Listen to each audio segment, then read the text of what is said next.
ప్రభునందు ప్రియులైన మీకందరికీ యేసుక్రీస్తు ప్రభువారి నామంలో శుభవందనాలు తెలియజేస్తూ ఉన్నాం. దైవ సేవకులు బ్రదర్ భక్త సింగ్ గారి పరిచర్యలో నుండి అలసిన వాణిని ఓరడించు మాటలు. డిసెంబరు 17. దేవా నీ తలంపులు నాకెంత ప్రియమైనవి. కీర్తనలు 139వ అధ్యాయం 17వ వచనం. దేవుడు ప్రేమామయుడు.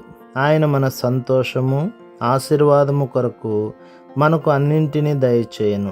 అయినప్పటికీ మనము ఆయనను నిర్లక్ష్యపెట్టి బాధ పెట్టెడి వారముగా ఉన్నాము. ఒక దినమున సువార్త కూడిక అనంతరము రాత్రివేళ ఇంటికి ఆలస్యముగా వెళ్ళితిని. అప్పుడు మా అమ్మ నన్ను భోజనం చేయమని అడిగినప్పుడు ఆకలి లేదు, నాకు భోజనము వద్దని చెప్పి నా గదిలోనికి వెళ్ళి 1 గంట ప్రార్థన సమయమును కలిగి ఉంటిని.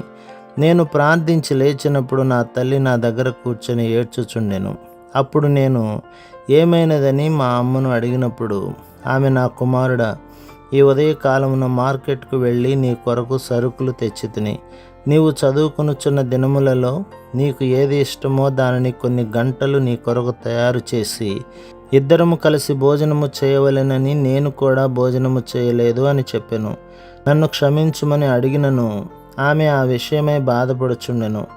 ఆ విధముగానే మన దేవుని మనము బాధ పెట్టేడి వారముగా ఉన్నాము. మన దేవుడు మనలను ఎంత ప్రేమించుచున్నాడో ఎరగకున్నాము.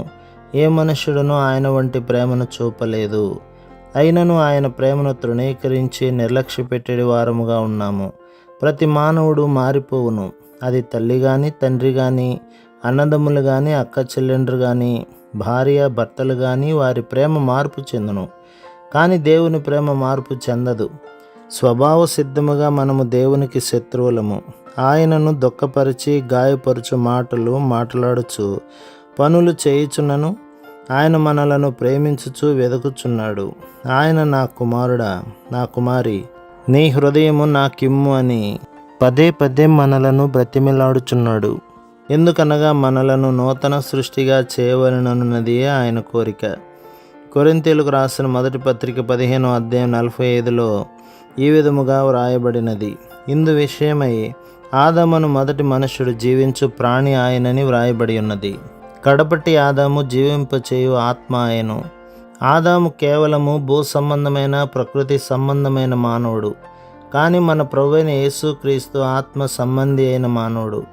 ఆయన ఆత్మ ద్వారా జన్మించి ఆత్మతో నింపబడి ఆత్మ ద్వారా నడిపించబడిను. ఆయన ఏమి చేసినను సమస్తమును ఆత్మ ద్వారా జరిగించెను. యేసుక్రీస్తు మాట్లాడిన ప్రతి మాట శక్తివంతమైనది. ఆది ఆదాము 930 సంవత్సరములు జీవించినప్పటికీ మంటి శరీరము కలిగిన భూ సంబంధమైన మానవుడు.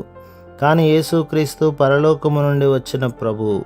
ఆయన శరీరము కుళ్ళు పట్టలేదు. ఆయన శరీరమును ఉంచిన సమాధిలో నుండి దుర్వాసన రాలేదు. ఆయన సమాధి నుండి మహిమ శరీరముతో బయటికి వచ్చెను. కొరింథీయులకు రాసిన మొదటి పత్రిక 15లో ప్రభువైన యేసుక్రీస్తు కడపటి ఆదాము జీవింపచేయు ఆత్మయని 45వ వచనములో, ఆత్మ సంబంధి అయిన వాడని 46వ వచనములో, రెండో మనుష్యుడు పరలోకం నుండి వచ్చిన వాడని 47వ వచనములో, మరియు పరలోక సంబంధి అని పిలువబడెను.